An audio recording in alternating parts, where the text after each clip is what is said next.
Bisa kita lihat itu, dan sudah berulang-ulang, bahkan rekaman digitalnya ketika minta Pak SBY dan Mas Ibas sebagai saksi fakta, itu juga ada dan malah tidak bersedia untuk menjadi saksi. Sebaiknya kita fokus saja pada substansi permasalahan yang kami kritisi.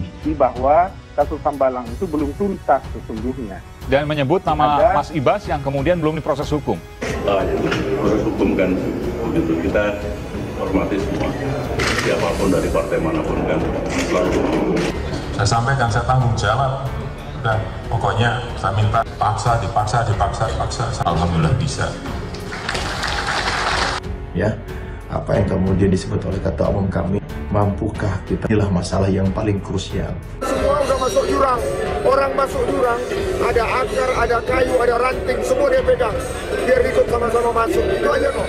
Siapapun orangnya ya, kalau alat bukti ditemui, siapapun dia ya, itu akan tidak ada halangan bagi KPK.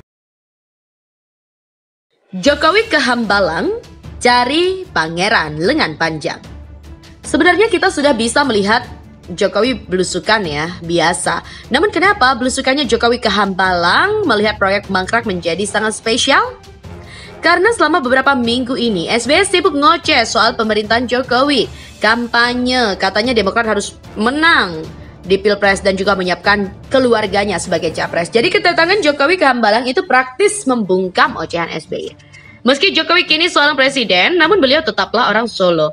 Jokowi dengan segala fasilitas dan jaringan yang dimilikinya sangat mungkin untuk membalas ocehan SBY dengan ucapan straight untuk pemerintah sebelumnya. Namun, Jokowi memilih diam dan sibuk sendiri dengan aktivitasnya. Lucunya, aktivitas Jokowi ini sangat telak memukul lawan politiknya hingga terkapar. Anda masih ingat dengan Bakri? Ya, politisi ini dulu sempat juga ngoceh, tapi Presiden Jokowi tiba-tiba membuat keputusan soal Lapindo. Rakyat dapat uang ganti langsung ke rekening masing-masing tanpa perantara calo atau birokrasi rumit. Begitu juga dengan sidang MKD yang lucu dan absurd itu, Jokowi menjawab menghormati proses yang berlangsung. Namun, melihat gelagat penyelamatan Setia Novanto semakin ketara, Jokowi mengundang pelawak ke istana tepat di malam hari sidang MKD. Tanpa kata-kata dan komentar apa-apa memang. Tapi publik jadi memilih ikut tertawa bersama Jokowi. Maksudnya menertawakan MKD. Kembali pada soal Hambalang, sebenarnya Jokowi tidak hanya membungkam ocehan alay SBY, namun juga memberikan pesan jelas kepada KPK dan penegak hukum untuk menjemput Ibas sang pangeran lengan panjang.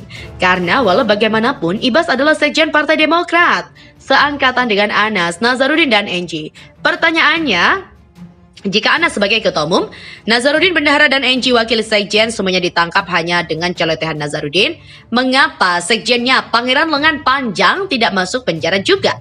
Bukankah berkali-kali Nazarudin menyebut nama Ibas, namun KPK tak pernah sekalipun berhasil memanggil Ibas, meski hanya sebagai saksi. Sempat dipanggil namun Ibas mangkir. Logika sederhana sajalah, rakyat Indonesia tidak bodoh.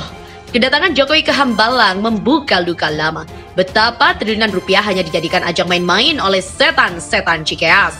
Rakyat lebih terluka lagi jika melihat sang pangeran atau putra rajanya masih bisa senyum-senyum di samping mama. Proyek Hambalang kemungkinan besar tidak akan diteruskan karena 2012 lalu sudah dinyatakan zona rawan, labil.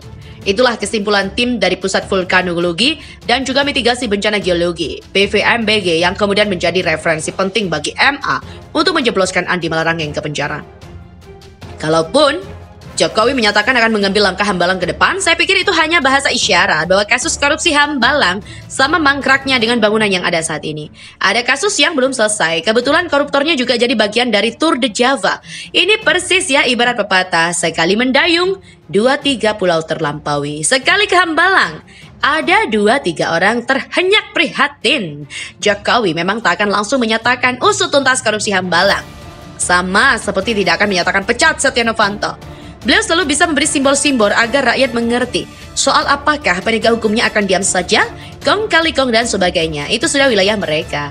Rakyat akan melihat itu. Intinya Jokowi sudah memberi informasi yang jelas meskipun tanpa kata-kata langsung.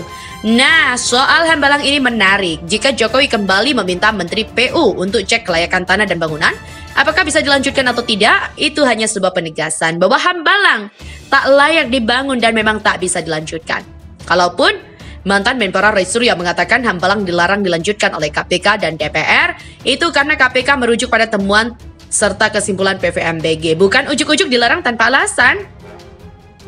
Bukan juga boleh dilanjutkan begitu saja. Khusus soal ini, pemirsa, saya minta tidak emosi ya. Kita harus memaklumi karena kepakaran Roy Suryo adalah analisa video porno dan sekitar selangkangan, bukan kultur dan tanah bangunan. Kedepan, apakah KPK akan kembali melanjutkan kasus mangkrak Hambalang? Ya, seharusnya begitu. Karena sekali lagi, ini soal uang triliunan yang dibuang-buang begitu saja oleh setan-setan Cikeas. Saya prediksi beberapa minggu ke depan Ibas akan dipanggil dan Jokowi akan kembali mengundang grup lawak untuk makan malam di istana. Tidak mungkin, namanya juga prediksi. Begitulah kira-kira.